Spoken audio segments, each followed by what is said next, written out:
Fridge থাক কেন? তুমি ফ্রিজের ভিতরে ঢুকে তুমি আইসক্রিম খাচ্ছ কেন ফাঁকা করে? হ্যাঁ, আইসক্রিম খাচ্ছ আর বলতেছো আইসক্রিম যেন গরম না হয়, ফ্রিজটা নষ্ট হয়ে যাবে না? বের হও। তোমাকে বের হইতে বলি নাই? ফ্রিজটা নষ্ট হবে না। এগুলো কোথা থেকে শিখছো তুমি?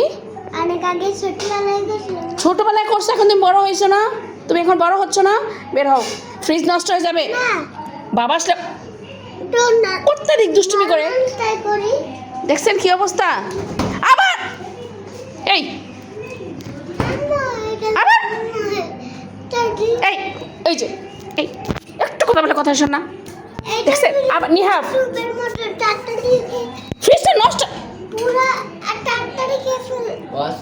বুঝছি ওর